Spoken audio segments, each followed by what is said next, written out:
Olá, meus queridos alunos, tudo certo com vocês? Vamos dar continuidade ao estudo de biologia, conhecer os compostos químicos da célula.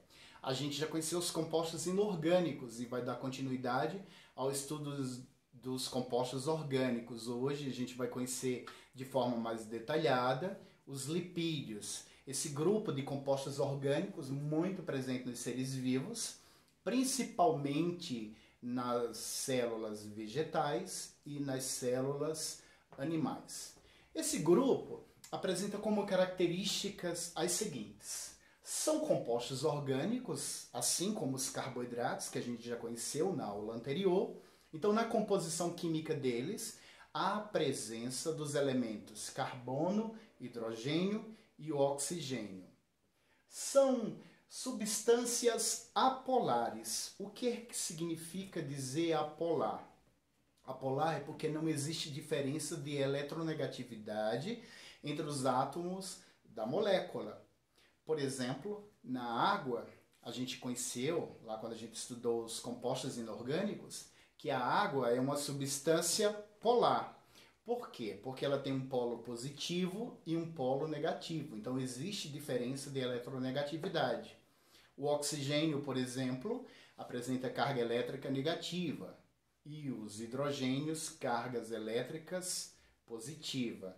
Nos lipídios, não existe essa diferença. Portanto, se trata de moléculas apolares. Consequentemente, os lipídios, eles não são solúveis na água, então ele não tem afinidade com a água. Substância polar tem afinidade com polar e apolar com apolar, certinho? Então, eles são solúveis em solventes orgânicos. Por que nos solventes orgânicos? Porque esses solventes orgânicos também são substâncias apolares, como exemplo, o álcool, o éter, a benzina. Bom, esse grupo de lipídios apresenta uma série de funções biológicas muito importantes nos seres vivos.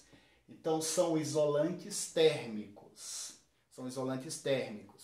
Então, essa função é primordial para a existência de vida. Por quê? Por exemplo, para nós que somos seres homeotérmicos, que a temperatura do nosso organismo ela é constante, então, graças aos lipídios, a gente não vai perder energia do corpo para o meio. Um exemplo muito interessante que acontece com o urso polar, que vive em regiões extremamente frias, abaixo de zero, no período de hibernação, eles estão lá dormindo, mas eles não vão perder energia, vão continuar com sua energia, com a sua temperatura constante, graças ao tecido adiposo, que impede essa liberação de energia do corpo para o meio. Os lipídios são constituintes das membranas celulares. Então a gente vai ver que a gente já sabe que as células apresentam membranas envolvendo as células e que essas membranas são envolvidas, ou melhor, elas controlam o que entra e o que sai. Então elas envolvem, elas protegem. Então, os constituintes da membrana das células são lipídios e proteínas. Então, os fosfolipídios é um grupo de lipídios que formam as membranas celulares. Os lipídios são reserva de energia e reserva muito eficiente. A gente já viu, por exemplo, no grupo anterior dos carboidratos, que eles fornecem energia e que a gente armazena, por exemplo, os animais armazenam o glicogênio, né, no fígado, nos músculos, e as plantas armazenam o amido nas raízes, nas sementes. Nas plantas, o carboidrato é uma reserva de energia eficiente, mas nos animais a reserva mais eficiente são os lipídios, certo? Porque, por exemplo, 1 grama de lipídio, ele tem o dobro da energia que contém 1 grama de carboidrato. Eles participam, os lipídios, da composição dos hormônios. Por exemplo, o hormônio testosterona, o hormônio masculino, tem a presença do lipídio. são impermeabilizantes. Então, em determinadas plantas e animais, existe gorduras, existe uma cera que vai impedir que esses seres percam água para o meio, o que acaba sendo uma função muito importante, principalmente para aquelas plantas de regiões onde tem problemas com água, falta de água, como por exemplo na caatinga. Então isso é uma defesa biológica, não perder água para o meio. E eles participam da fotossíntese. Então, por exemplo, nas algas existe a presença de pigmentos fotossintetizantes, como por exemplo as xantofilas, que variam de coloração entre o amarelo, vermelho, marrom, e esses pigmentos são lipídios que realizam fotossíntese. Classificação dos lipídios. Então a gente vai ver que os lipídios são classificados em 5 grupos, certo? Então a gente vai conhecer o primeiro grupo aqui, o grupo dos carotenoides. Esse grupo é subdividido em 2 grupos menores, os carotenos e as xantofilas. Os carotenos estão presentes,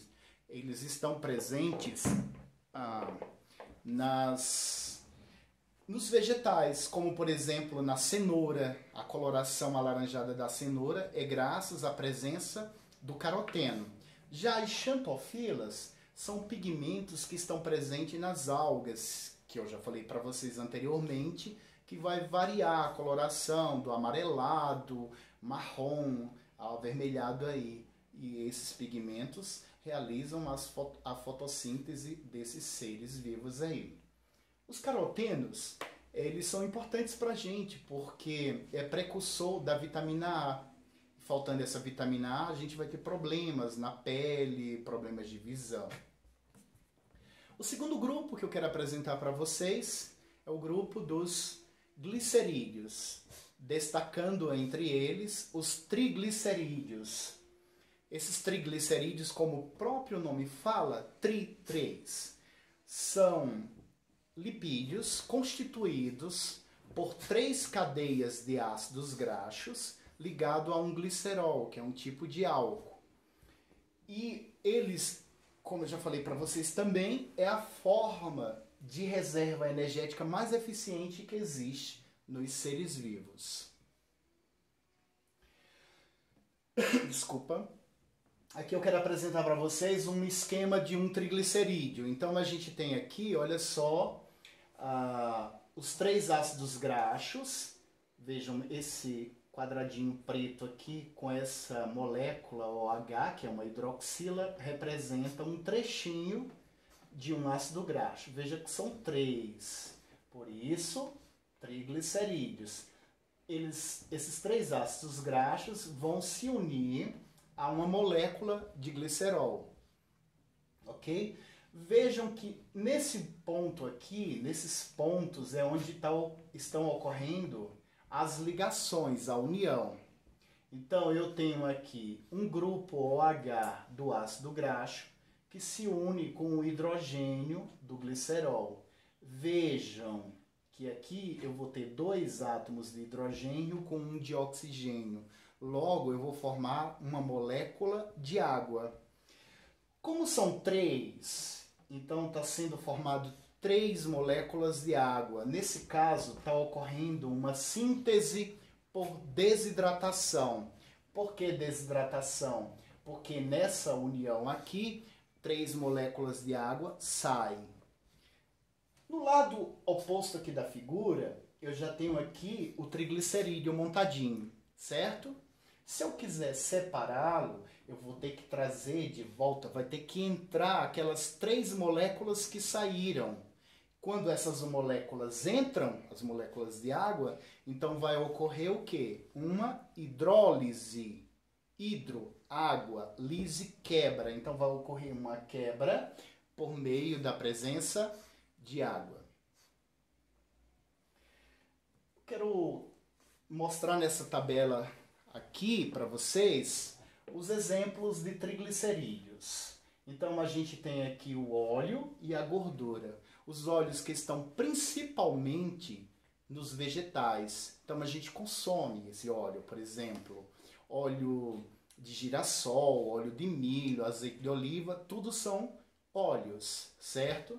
Já a gordura, ela é de origem principalmente animal, elas são de origem animal. Mas existe óleo, por exemplo, de origem animal também, o óleo do fígado de bacalhau, por exemplo. Vejam as diferenças dos dois. O estado físico desses dois representantes aqui, numa temperatura de 20 graus Celsius, o óleo vai estar no estado líquido, enquanto que a gordura vai estar no estado sólido. Faltou os acentos aqui. O tipo de ácido graxo, o óleo, ele é insaturado, enquanto que as gorduras, elas são saturadas. E o que determina essa questão de insaturação ou saturação? É as ligações existentes entre os carbonos. Então, por exemplo, no óleo, as ligações apresentam dupla ligação. Eu vou já apresentar para vocês isso. Enquanto que a gordura, nas cadeias longas, as ligações existentes entre o carbono são ligações simples. Só abrindo um parênteses aqui de química orgânica, lá do terceiro ano. Mas o carbono, ele é um elemento químico tetravalente. Então ele tem 4 ligações, certo? Então a gente vai ver, como eu estou falando de compostos orgânicos, então existe a presença do carbono nessas moléculas aqui. Então aqui vocês têm um exemplo das duas moléculas. Aqui, por exemplo, ó, veja que os carbonos, ó, tem 4 ligações. Aqui eu tenho um carbono, uma ligação, 2, 3, 4. Todos eles já fazem 4 ligações. Vejam que as ligações entre esses carbonos dessa cadeia de cima são ligações simples.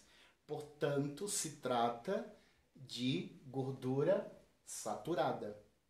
Já a molécula de baixo, veja a cadeia de baixo, ela apresenta aqui, ó, esses carbonos estão destacados até com a cor verde, uma dupla ligação, ok?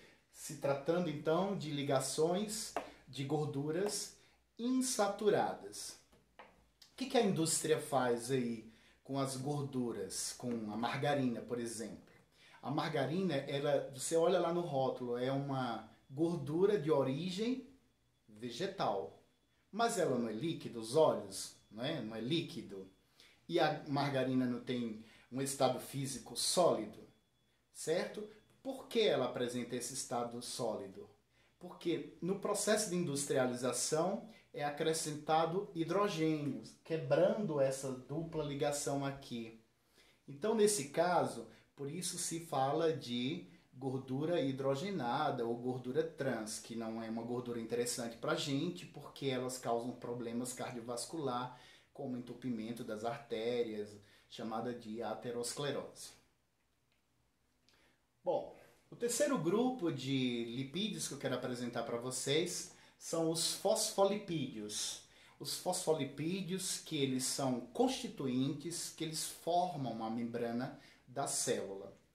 Os fosfolipídios são moléculas bem complexas que apresentam 2 cadeias de ácidos graxos ligados a um grupo fosfato.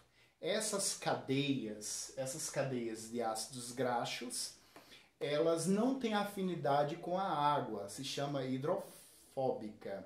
Já a cabeça, né, vou chamar assim de cabeça, entre aspas, ela tem afinidade com a água, portanto, essa porção da molécula ela é hidrofílica, tem afinidade com a água.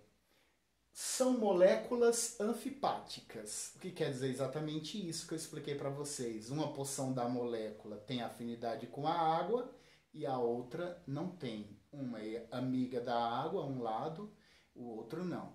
Vocês vão entender melhor no esqueminha. Então eu tenho aqui, ó, a estrutura de um fosfolipídio. Essa porção arredondada aqui é a cabeça, corresponde à cabeça, entre aspas. Apresenta um grupo fosfato e é esse grupo fosfato que que é polar, que faz com que tenha afinidade com a água.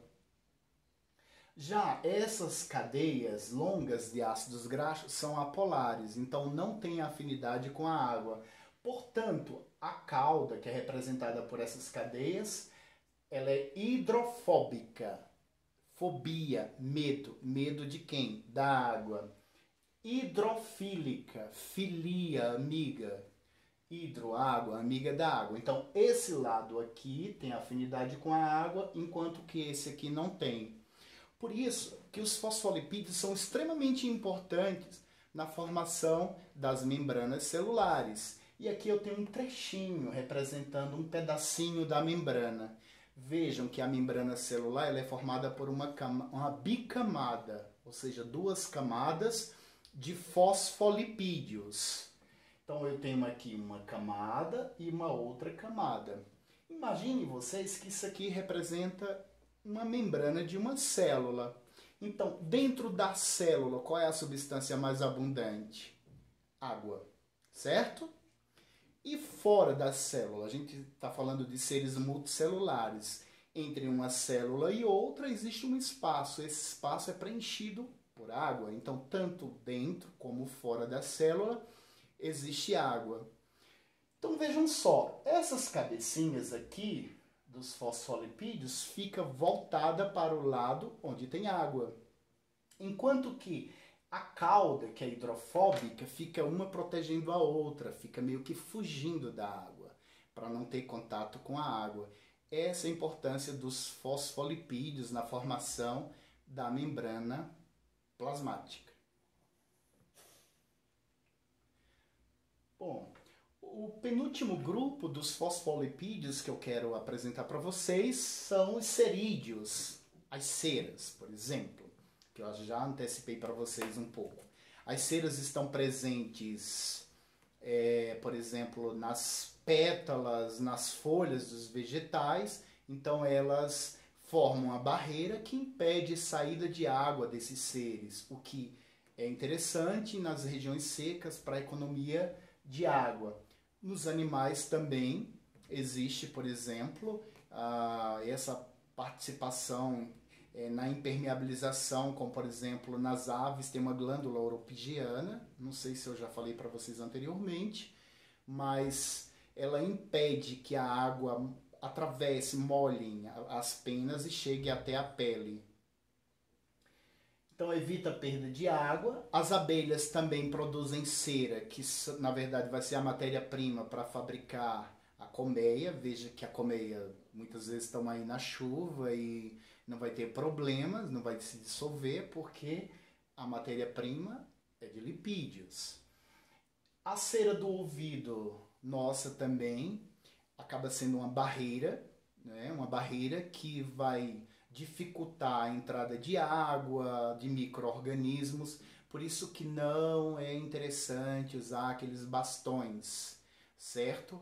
Então a gente tira só o excesso daquela cera. Você não vai colocar aqueles bastões para tirar lá dentro, porque você pode até causar problema, lesão no seu ouvido, tá bom? Por último, os esteroides é o último grupo. Ele abrange várias substâncias, esses esteroides, como o colesterol, os sais biliares e certos hormônios do nosso organismo. Então é um grupo muito importante, como por exemplo o colesterol, que ele vai estar presente nas membranas também, juntamente com os fosfolipídios e proteínas. Os sais biliares, que vão participar nos processos de emulsificação de gorduras, até do colesterol, no caso o LDL, que não é o colesterol bom, ele vai participar dessa quebra, e de hormônios, no caso testosterona e estrógeno. O colesterol ele é naturalmente produzido pelo nosso fígado e ele participa da composição da membrana, como eu já falei para vocês. E os esteroides também são precursores dos hormônios, dos testosterona, no caso hormônio masculino, e feminino, no caso estrógeno. Aqui eu queria apresentar para vocês, talvez dando um exemplo de uma forma mais lúdica, mas para que vocês memorizem isso, aprendam direitinho a diferença desses tipos aqui, do LDL e do HDL, que popularmente a gente encontra muito a pessoa falando colesterol bom, colesterol ruim. O fato deles serem classificados como bom, ou colesterol bom ou colesterol ruim, está associado à função que eles desempenham, certo? Então a gente tem aqui o LDL e o HDL. Olha só, o colesterol, a composição química dele é a mesma. O que vai diferenciar é a proteína que ele vai fazer parceria. Se essa proteína, essa lipoproteína for de baixa densidade ou de alta densidade. Se ela é de baixa densidade, então esse colesterol ele é classificado como colesterol ruim. E a de alta densidade, a lipoproteína de alta densidade, é o colesterol bom. Para que vocês diferenciem de uma forma engraçada, talvez, LDL, logo Deus leva. Portanto, se trata do colesterol ruim, certo? HDL, hoje Deus livra. Então se trata do colesterol bom, certo? Olha o que acontece aqui. Quando o acúmulo de colesterol de LDL é muito elevado, então o que vai acontecer? Eles vão formar placas de gorduras que ficam enrijecidas entre as artérias, causando um entupimento, dificultando a passagem de sangue, e isso causa várias doenças cardiovasculares, como AVC, certo? Infarto do miocárdio. Então isso aqui é o acúmulo do LDL. Por isso que ele é considerado o colesterol ruim, classificado como ruim. Ambos estão aqui, passando o tempo todo, né? Tanto o LDL quanto o HDL. Agora o HDL, ele tem a função, ele fica tentando remover esse LDL para que ele não se acumule, certo? Então, ele fica levando esse colesterol, o LDL, para o fígado para poder ser dissolvido, ser emulsificado pelos sais biliares. Então, essa questão aí em relação às funções que classificamos ele como o colesterol bom ou como o colesterol ruim.